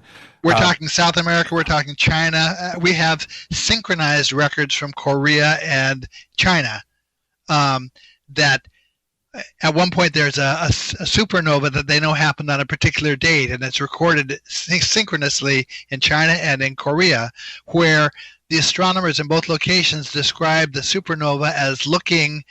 Supernova was bright with rays extending from the sides of it like Venus. And what happened at, this is just great stuff. Let's go to 709. Okay. 709 BC is a huge juncture because there are major changes that happen that affect our ability to do things. You were talking about using star software to track the constellations back. Mm-hmm. Well, those calculations don't work across the 709 BC boundary without fudge factors. How so? Every total eclipse of the sun that has occurred since 709 BC has been confirmed through mathematics to the location and the date when it occurred. That's positively right. Confirmed. That's right. Not a single total eclipse of the sun that happened before 709 BC in any culture can be confirmed or has been confirmed. Now, how would that be possible? Well, that's only okay. If you imagine that eclipses happen like clockwork. This is based on the relationship of the movements of the sun, the moon, and the earth. That as they work as clockwork, on a regular basis, the moon stands between our perspective of the sun, between us and our perspective of the sun at regular intervals. Yes. We can calculate that. The only thing that potentially can affect that is a change in the motions of those bodies. How many times a year do we have a total eclipse somewhere on planet Earth? That I can't tell you off the top of my head. I know that in ancient times they have 40 in China alone, total eclipses of the sun that happened in China before 709 BC that were reported by reliable observers. Now, when I say reliable observers, I'm saying these observers are considered reliable enough that all of our timelines of history are based on the observation. The historians say this is absolutely a reliable statement. The astronomers are fudging and saying, well, there's got to be something out of line here, that the guy must not have told us really what the truth was because we can't calculate the eclipse based on what he said. Yeah, and it's my memory, and I could be wrong here. Just save your email, everybody. But I think we have a total eclipse somewhere on planet Earth once a year, right? I think that's what it equates to. But well, I know that they say that somewhere in the world there's a woman having a baby every minute, and we need to find that woman and stop her. Right. So that's the level of statistics right. I work with. So if we look at it that way, once a year, twice every 3 years, and you go back throughout time, through millennia, we are talking about a large number of eclipses that happen over populated areas. And when that happens, I've seen a total eclipse, and it's pretty crazy to witness. And what happens for those minutes during the eclipse. It's a crazy. Have you gone through a total eclipse? Yes, I've been through a couple, actually, and it is crazy. It's crazy. I can't even explain how strange it is to go through. But anyway, if you're in a culture somewhere on this planet from today, going back, and you witness a total eclipse, that is an event. That is an event that is noted. To give you some perspective on what the kind of crazy thing that's happening during say a total eclipse of the sun, I don't know if you've ever interviewed a woman named Maria Wheatley from England. She works with energy of megalithic sites, and she straddles the scientific field as well as the more fringe fields that I'm connected with. She's been involved in scientific studies of the energies that come off of these megalithic stones at places like Avebury. And one of the things they measured was what happens to, there's certain energies associated with the moon and other energies associated with the sun that are sort of considered opposites to each other. She says that during a total eclipse, those cancel each other out. That their instrumentation registers that the energy drops to zero during the total eclipse. I can see that. I mean, what I noted from my total eclipse thing, which was 2 years ago, was that everything went to like sepia tone, right? It was this crazy discolor. Everything lacked color. Right. That was the first thing, and it was everything, right? It was weird to go through that. But the second thing was the sudden temperature drop. Right. Because we were in a 100-degree situation, 90 degrees, and then suddenly it was like 60. And I'm not exaggerating. You could feel it got cold, right? But this is interesting because it brings us back to we were talking about how they find Earth-like planets. The way they find them is they watch the light energy that's coming towards the telescope, and when the planet passes between us and the sun, the energy level drops. The same way you're saying it drops during an eclipse. Yes. That's exactly how they find them. And the third thing that happened was the silence. Right. Suddenly, nothing. The energy went to zero. it's weird when you hear all of nature suddenly just go mum. Yep. And it was like for 10 minutes, this surreal sepia toned, cold, silent netherworld. Right. So if I'm in an ancient culture and I go through that, I take note. That's right. So getting back to the 709 BC, you have all sorts of weird things happen at that boundary.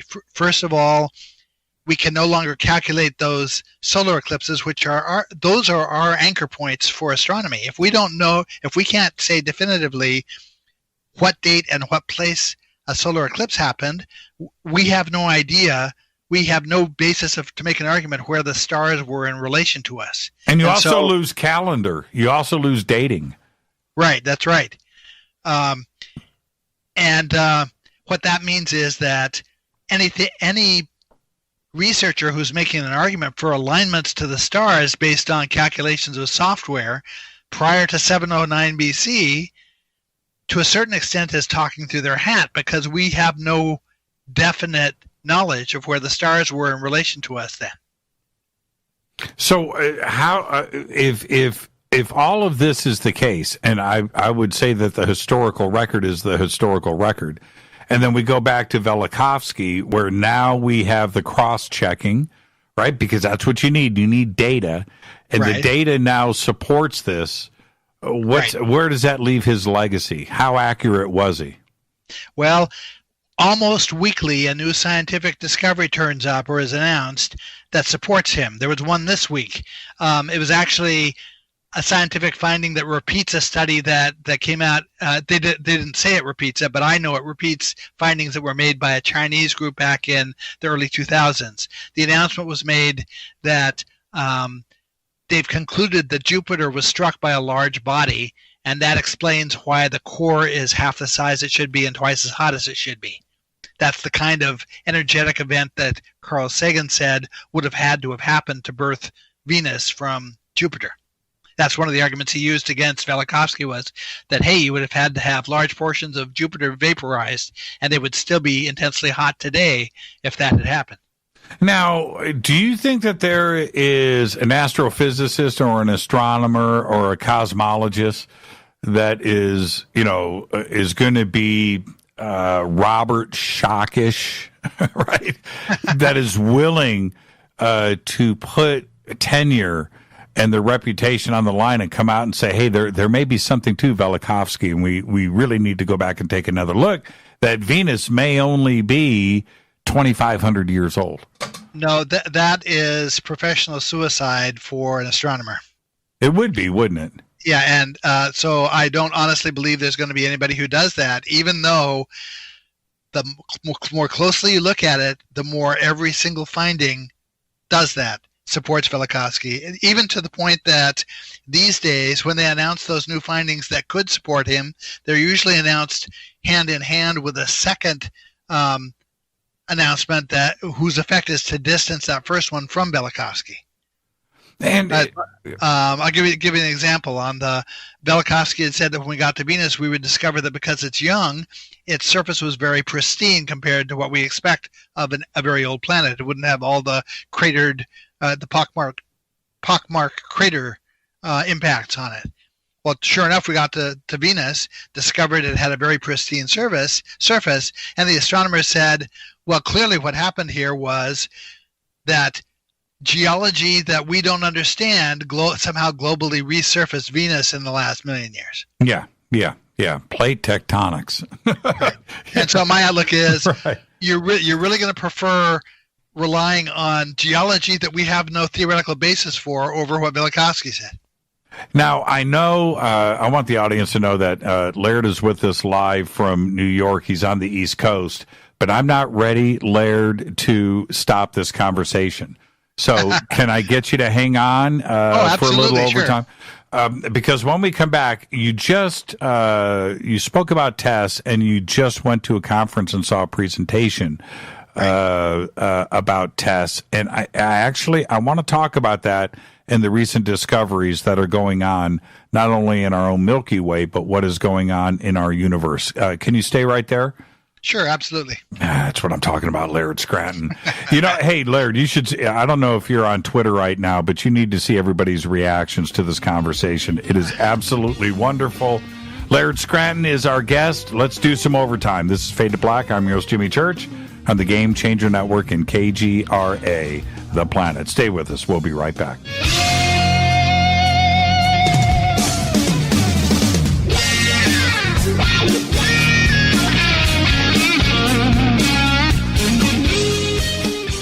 Welcome back. Fade to Black. I am your host, Jimmy Church, doing overtime. Laird Scranton. But you expected that. Great conversation tonight. Before we move on, I do want to talk about tests and recent discoveries. But I just got an interesting tweet here, Laird, directed at you. Okay. And this is Laird was wondering if you have an opinion on the half-circle seal on one of the granite leaves in the Great Pyramid. It's the only symbol in the entire pyramid, yet no one talks about it. It's before the king's chamber. Let's see. I'm not familiar with that symbol. I'll see if I can. I'm looking at it here. It's on the drop down right before you enter the king's chamber. There are the drop down granite slabs that are in those slots. Right. And on the second granite slab. Yeah, but I see it here. Yeah. Yeah. Oh, you're on Twitter. You're looking at it. I looked it up on Google Images. Okay. Google's going to be huge. I hear it's going to be big. Okay, so that kind of a half circle, cosmologically speaking, is a representation of the moon, but it's also symbolic of the non-material. It's when the Dogon represent Sirius and the sun coming together, which is a metaphor for the non-material and material domains coming together. That half circle symbol represents that. You see the same thing on one of the Gobekli Tepe pillars. You see half moon symbolism that taken together, that with a sun glyph is one of the ways of representing a sanctuary. Mm-hmm. Another way is with three hemispheres or arches, which is those three handbag shapes on the Gobekli Tepe pillars. I was just going to go there. Yes, I was just going to go there. Another way of representing the concept of a sanctuary where the non-material and material come together is represented as an embrace. And that's what we see represented with the two arms, the amorphous arms that come out of the sides of the pillar and wrap down around the end of the pillar. It took me a long time to realize someone was trying to represent artistically the concept of a warm embrace, a familial embrace with those cold carved arms and hands. Now, what do you make of the purses? I mean, we have the purses just about. I mean, those purses are nearly transoceanic, right? I mean, they're everywhere. They're Sumerian relief text too, as well. You see them on every continent. Two perspectives. I can give you two perspectives on those purses. One of the traditional descriptions, alternate descriptions of the symbolic cosmology is to refer to it as the basket cosmology. The Dogon talk about it that way. The Buddhists talk about it that way. So a basket becomes a symbol for knowledge. In ancient Egypt, the earliest portable sanctuaries called Seh, S-E-H, were configured that way, like out of bamboo. So they had a curved top and a more squared bottom, shaped just like those handbags. Now you go to the Maori tradition in New Zealand many millennia later, and there's a myth that survives. One of the departmental gods named Tane ascends to the gods and returns with 3 baskets of knowledge. These are baskets that they're symbolic of the idea of instructed knowledge. Okay, that's fine. I'm going more literal. I think there's something else. I think it's a nuclear suitcase. It could be. I mean, it certainly does look like a tool, and what's described as a pomegranate in the other hand of figures that are carved holding the baskets certainly is being held in a way that looks like it's being utilized as a tool. So far, the only toeholds I have into the symbolism come from the cosmological perspective, where it's symbolic of the concept of knowledge or gathering of knowledge. And again, let's go in another direction. I literally see like a briefcase, a diplomat with his show notes, right. Information, the stuff that he's taking with him from place to place. And again, I'm just saying, looking at it literally, we can figure out a symbolist way of looking at it for sure. There are. But when each culture has got one of their leaders holding the exact, not even, right. It's the exact same object. Right. I agree completely. One of the restrictions that I end up working under, the biggest threat to my work is that I'll end up chasing off after something that looks like a resemblance to me that actually isn't anything. The human brain is wired to see patterns, whether they exist really in reality or not. And so to protect myself from doing that, I make the rule for myself that if a culture doesn't represent a thing to be true, I can't represent it to be true.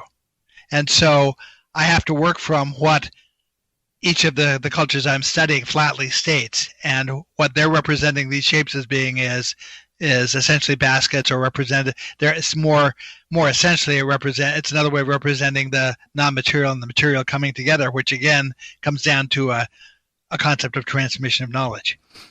And it could be a briefcase full of knowledge. It could be. I can't say that it couldn't be. That goes all the way back to Atlantis. Right. Okay. Let's get to Tess. And before we do, why? I mean, you're a seeker of knowledge for sure, but what made you go and see a presentation on exoplanets and Tess's mission? Well, that whole subject of exoplanets has direct bearing on the Velikovsky material I've worked on. Mm-hmm. And so anytime there's a new announcement, or I have access to somebody who has direct knowledge of what they're doing with the exoplanets, I want to hear it, because it's quite likely to turn up something that has bearing on what I've already written about. Right. And if we look at, as we discussed earlier, science is nothing but a series of corrections. Right. That's all it is. It's a series of corrections. That's what it should be. Yeah. Yep. And if we go back and we start to look at how far we have come since 1923, because in 1923, there was no universe as we know it. It was the Milky Way, and that was it, right? And there was a lot of evidence back then to support that idea, and I get that. But by 1924, the world was tipped over with the new Mount Wilson telescope. Suddenly we're looking at Andromeda. The universe is expanding at a faster rate, and there are galaxies out there outside of the Milky Way. That was just 1924. Yeah, and it wasn't not even 100 years ago. It's a lifetime ago. That's it, one lifetime. But back then, still, that Earth was it. No matter what they were discovering out there, planets were the rare thing. They honestly felt that we could quite possibly be it, and that was it. Stars were stars, and so forth. How far we have come, not only since then, but how far we have come in the last 20 years. Because 20 years ago, we discovered our first exoplanet. That was just 20 years ago. Yep. And now I think that the most exciting gig out there wouldn't be being an Egyptologist. It would be an astronomer. What a great gig today, because if you go to work, you're going to find an exoplanet tonight. That's right. No, it seems like a really interesting field to be in. And when we start to take a look at this, where our Milky Way now, forgetting about the universe, but our Milky Way, now the number is approaching 500 billion stars, 500 billion. where it was 50 billion, it was 10 billion, not that long ago, right? You're right. Right? And now we're looking at 500 billion, and the strong suggestion today from the smartest physicists out there that are doing presentations on this is that the next count of planets in our Milky Way is 1 trillion. 1 trillion planets. Wow. Yeah. I mean, that's crazy town. And when you take the math, Laird, and you throw that into our universe and how many galaxies that are out there, which we don't even know now because they're disappearing faster than we can find them. And each one of those galaxies has 500 billion stars, and each one has possibly 1 trillion planets. The numbers now are completely out of control, where none of this was knowledge just 20, 30, 40 years ago. Right. And honestly, that's the kind of perspective that the Dogons say their ancient teachers were trying to encourage us to discover. They wanted us to understand our true position in relation to the larger processes of cosmology, of creation. Because I think their conviction was that if we understood what our real position was in relation to that we would make a different set of choices for ourselves than thinking that we were the be-all and end-all of creation. Do you think that it has shifted from the possibility of life other than on Earth to how much life is out there? Absolutely. I think that the potential for life is built right into the structure, as is the potential for consciousness. And that any place where the conditions are right, just as, on our planet, any place where the conditions are even remotely right, we find weeds growing. Any place we go in the universe where the conditions are remotely right, we're going to find life. Yeah, we can't stop it. Right. That's the thing. Life is inevitable. It's something that cannot be stopped. No matter what, we've gone through the most disastrous, craziest events on this planet, right? Mass extermination events. The next day, life. Right. Yep. You're right. Going back to the Dogons and the possibility of contact and civilizations other than our own knowing where we are, how to get here, and studying us, I think that is just I think that's just accepted. But the Dogon had knowledge of which you have spoken about, knowledge of things. Forget about celestial bodies, but they had knowledge of the quantum, of the very, very small. Surely an impossibility if we just take it at face value that the Dogon were just a tribe in the middle of Africa, that they shouldn't have known anything. Right. Well, they're saying that this wasn't knowledge that they themselves developed. They learned this from somebody who understood it. It wasn't given as theory. It was given as, here's how things work. Don't forget it. Well, and so the Dogon, to the job of Dogon society is to preserve that in original form. How can quantum, which for everybody out there, I mean, quantum wasn't even a field of study until Albert Einstein started to break this down. Right. And quantum theory, quantum mechanics, again, this is a lifetime ago. That's it. We're talking about 100 years of study. Right. But the Dogon had a grasp on this, represented this in their symbolism, and that's crazy. It doesn't make any sense, does it? That they would have knowledge of atoms and photons and electrons, stuff that didn't even get discussed until 1905. Right. And but it's presented in such an intuitively believable way that it's very testable. Also, one thing we have to understand coming into it is that the ancient creation tradition is not above fibbing to us. And I'll give you some examples. Oh, yeah. Okay. The Dogon say publicly that their celebration of Sirius, which is the stars, the stars of Sirius, happens every 60 years. It's called the Sigi Festival. But in fact, what happens, according to the French anthropologists, is that after 50 years has passed, the Dogon priests find some pretext to, quote unquote, make an exception this one time and celebrate, hold the celebration after 50 years instead of after 60. And because none of the Dogon tribes people live long enough on average to detect, to see two of these, very few people do, nobody ever discovers the deception. It's a fib they make. Well, another of these fibs, these little fibs that the tradition makes, is the representation that those fundamental concepts of creation are unknowable.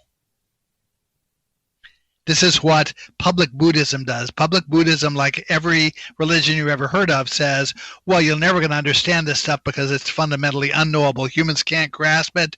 Don't try to, because you'll just never understand it. It's beyond our capability. You get to esoteric Buddhism, which is the private Buddhism, and they admit, oh, well, we fibbed about that. Actually, as it turns out, there are a handful of dynamics of energy that are perfectly understandable, on which all the structures are based, and they play out in similar form on the quantum level and on every scale upward from the quantum level, if you understand. And what the Dogon encourages us to do is to look at the processes that we can observe as a way of understanding the processes we can't, because the processes are parallel.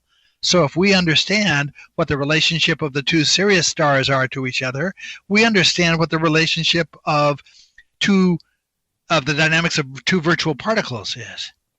And you discussed this. Let's stay right there for a second, Laird.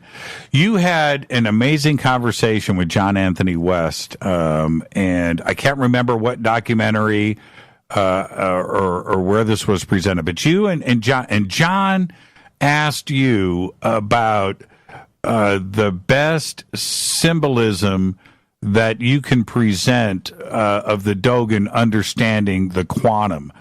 And do you remember that conversation with Jaws? And can you recount that? That probably came from the Magical Egypt documentary series. Episode 8 is me and John. Right. In fact, that was the day I first met John. He didn't tell me in advance that he was going to film it. Okay. So I walk into his apartment. My wife, Risa, and I walk in, and there's Chance Gardner from Magical Egypt with a camera, and John Anthony West. We meet, and we sit down, we start talking, and the whole thing's filmed. So, yes, there are a couple of highly intuitive images the Dogon have that should convince anyone that they know what they're talking about when it comes to science. This goes along with a Buddhist concept of what's called the adequate symbol. These are symbols that inherently can't lose their meaning because they represent something in nature that once you see the shape, you understand what they're talking about. One of those representations is they talk about effectively how electrons relate to atoms. And the drawing they use to represent that is one of the classic shapes of an electron orbital shape. They can image it with using electron microscopes. We know exactly what it looks like, and the Dogon draw it properly. So that's one. The second one is the way they represent concept of fundamental particles. Stephen Hawking says that there are more than 200 fundamental particles in nature. The Dogon say there are 266. Now, both the scientists and the Dogon classify these particles into 4 groupings, and they do it on the same basis. They do it based on the symmetry of the kind of particle. There's some particles, one class of particles that look the same from all 4 sides, like if you were looking at a globe or a rubber ball, it looks the same from every side. Right. Another class of particle that has to be turned around halfway to look the same, like a double-sided arrow. There's another kind of particle that has to be turned all the way around to look the same, like a single-pointed arrow. And there's a 4th, very mysterious class of particles that has to be turned around twice to look the same. And that 4th class of particles is that's the kind of symmetry that electrons and protons have. This is the particle that has the potential to be moving into and out of a blind spot for scientists. That one perspective on why we have to turn it around twice is because it, as I say, moves into a blind area and then out of that blind area, but looks to us like we're turning it around twice. Okay, I want the audience to understand that what we are discussing right now is fresh knowledge and research. This isn't hundreds of years old. All of the revelations, especially when it comes on the atomic scale and what goes on inside of an atom or a photon or an electron and these different particles, this is all in the 20th century. This is brand new, and there is no way. Well, I mean, there is a way, but there's no way that the Dogen or anybody else before 1900 would have a grasp on any of these concepts. Right. In the traditional view, there is no way that any ancient society, without great help from somebody who knew a lot more than they did, could understand this stuff. Now, one key question I asked myself a couple of years back, it occurred to me to ask, is there geometry that represents that fourth category of particle? That fourth category class of particles is called the half-spin particle. Mm-hmm. I wonder, is there a geometric representation of that kind of particle? And so I did some research, and I discovered there is. The geometry that represents it is the very same geometry that's the base plan of a Buddhist stupa. It's the very same geometry that modern scientists use to represent how time works. This is significant stuff. In other words, the very first exercise that a Buddhist initiate learns is to lay out this geometry of how to align a Buddhist stupa. That geometry directly points us to the concept of these half-spin particles. And more than that, the Buddhists say that it illustrates how space emerges. And what they don't say to us, but when you get farther into studying it, you realize, is it also represents what the relationship of linear time in the material universe is to nonlinear time in the non-material universe. Right. Which wasn't, again, discussed until Einstein. Well, actually, there aren't very many traditional viewpoints on nonlinear time. Einstein sort of, as a toss-off, considered time to be the fourth dimension. That's right. But all of the concepts play out so much more easily if you postulate that time is the first dimension. If you say time is the fourth dimension, then a geometric point has no dimensionality to it. If you make time the first dimension, a geometric point has one dimension to it. There's one thing, aside from who built the Great Pyramid or jump in a time capsule or time machine and go to any point and go see something. I would like to see that and figure out how that was done. There's other things too. Gobekli Tepe would be great. But, there's one basic question that science isn't anywhere near to answering.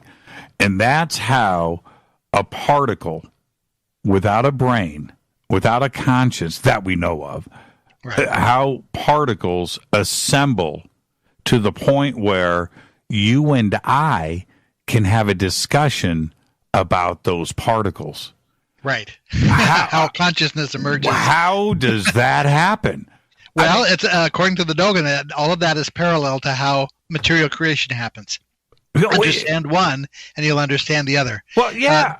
Look, I'm holding up a crystal skull to the camera. Okay, these are the same frigging particles that is talking into this microphone. Right. Yeah, just arranged a little differently. We need to figure that out. I don't know if physics. I don't know if science ever will. Do you? I don't know. All of these fundamental concepts, these root concepts of how energy works, ended up being the subject of a book I self-published last year called Seeking the Primordial. Yes. Now, a more refined view of how the energy works plays out in relation to the elephant god Ganesha, which is a book I self-published a few months ago, a book called Ganesha, The Scientific Symbolism of a Hindu God. That's where the core discussion of all these root dynamics happens in my series of books. The other books lay the foundation for how you can look at it this way, why you should look at it this way. It all gets pulled together in those last two self-published books. You know, all of your books, and I have so many of them now, but all of your books need to be read. China's cosmological prehistory, that is something that people need to go and read. The origins of myth and symbol. These are necessary readings, and I suggest everybody just go to the links over at jimmychurchradio.com, and it'll take you straight to Inner Traditions and Laird's page there. Laird, do you have one more second? Yeah, I was going to say, where can everybody go and find you? Okay, well, I'm personally, if they want to find me, best place to find me is on Facebook. Friend me and message me on Facebook. And I'm happy to have a conversation with somebody, answer questions, or research symbols, or do whatever. I'm quite often I'm doing favors for people through Facebook message or through email. Okay. As far as my books go, you can find them at my publisher's site, innertraditions.com, or their parent company, simonandschuster.com, or you can find them on Amazon anywhere. If you walk into a Barnes & Noble bookstore, chances are one or more of my books is on the shelf. Any of the books can be ordered through any bookstore. Are you speaking anywhere? Let's see. At the moment, I don't have any conference engagements scheduled. I was just in Denver speaking in May at what's called LeakCon. It's sort of a conspiracy theory focused conference. Very interesting conference we went to. I was also in Denver a year ago for Gaia TV, did a segment there. I fairly routinely speak at conferences, Fringe, New Jersey, or speaking to the ARE and in Virginia Beach. I've been to Sedona. I've been to the CPAC conferences in California. I've been to Minneapolis to the Paradigm Symposiums. I've spoken in England at a couple of conferences. So just by invitation, I'll speak where I'm invited to come. Give my best to Reesum. And thank you so much. Great conversation tonight, Laird. And I look forward to having you on the show again very soon. And, great. Thank you very much. I'm so glad you're feeling better. Yeah, maybe we should drag you to Gobekli Tepe next year in Armenia. So that'd be great. That's what I'm talking about. Thank you so much, Laird. Enjoy the rest of your night. Thank you so much. Great. Thanks a lot. Laird Scranton. And the links for all of Laird's books are right there at jimmychurchradio.com. Just click on it and head straight over. I want to remind everybody what's going on for the rest of the week. Tomorrow night, right here, Freddie Silva. Thursday night, Francisco Osa is going to be here as life coach, first time on the show. And then Thursday night, we are doing just extraordinary, The Seating, with director Joe Semple and writer Jack Roth. This is Fade to Black. I am your host, Jimmy Church. What a great way to kick off this week. Amazing conversation. Thank you so much, Laird. Fade to Black's executive producer is Rita Camurian. Show is produced by Hilton J. Palm, Renee, Dennis, and Bob. Announcers are Steve Harder, Gene Vito, and Mark D. Kovar. Webmaster is Drew the Geek. Music, Doug Aldrich. Intro, Spaceboy. SpaceboyMusic.com. Fade to Black is produced by KJCR for the Game Changer Network, and syndication is KGRA, The Planet. It's broadcast owned and copyrighted 2019 by Fade to Black and the Game Changer Network. It cannot be rebroadcast, downloaded, copied, or used anywhere in the known universe without written permission from Fade to Black or the Game Changer Network. I'm your host, Jimmy Church. Tomorrow night, right here, Freddie Silva. Follow me on Twitter at JChurchRadio. Until tomorrow night, everybody be safe. Gobekli Tepe.